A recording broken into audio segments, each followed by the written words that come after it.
اللہ کے نبی صلی اللہ علیہ وسلم نے فرمایا کہ جس آدمی نے حرام طریقے سے مال کمایا اور اس کے ساتھ صلہ رحمی کی یا صدقہ و خیرات کیا یا فی سبیل اللہ خرچ کیا، ان سب اللہ تعالیٰ ان سب نیکیوں کو جمع کرے گا اور حرام کمانے والے کے ساتھ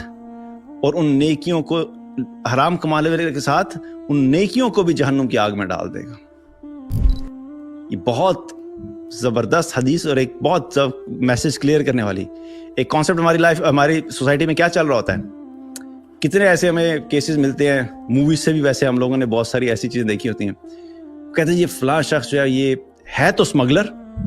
لیکن ماشاءاللہ بڑا نیک ہے، اس نے فلاں جگہ پہ مسجد بنائی ہے جی۔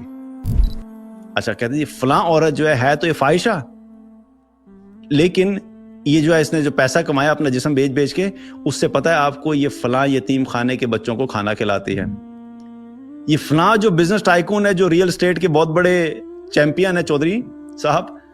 یہ پتہ ہے کیا ہے،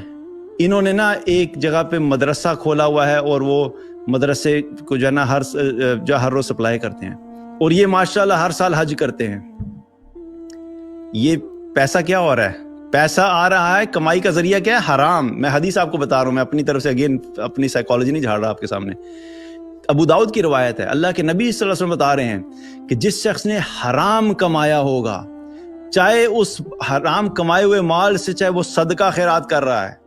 چاہے وہ صلہ رحمی کر رہا ہے یعنی اپنے خاندان والوں کی ہیلپ کر رہا ہے، چاہے وہ اللہ کی راہ میں خرچ کر رہا ہے، جس مرضی نیک کام پہ خرچ کر رہا ہے، وہ مساجد 100 مساجد بنوا لے، وہ ہر سال حج کر لے، وہ لاکھوں یتیموں کا اور یا لاکھوں بھوکے لوگوں کو کھانا کھلا دے، اللہ کے نبی صلی اللہ علیہ وسلم کیا فرما رہے ہیں؟ قیامت والے دن اللہ تعالیٰ اس شخص کو بلائے گا جس نے حرام کمایا، اور اس کی ساری نیکیاں بھی لائی جائیں گی، اور اس شخص کو اس کی تمام نیکیوں سمیت اٹھا کر جہنم کی آگ میں پھینک دیا جائے گا۔ اللہ پاک ہے، صرف پاک مال ہی قبول کرتا ہے۔ اپنی زندگی میں اس چیز کو بٹھا لے ذہن میں، کوئی مال بھی حرام سے کمایا ہوا چاہے وہ سارے کا سارا صدقہ کر دیں گے، ساری دنیا کے غریبوں کی مدد میں لگا دیں گے، غریبوں کو دنیا میں تو فائدہ ہو جائے گا لیکن اس کا اجر آپ کو نہیں آئے گا اگر آپ نے حرام طریقے سے مال کمایا ہے۔ اس لیے بیسک فنڈامنٹل کلیئر کریں، رزق حلال کمانا ہے،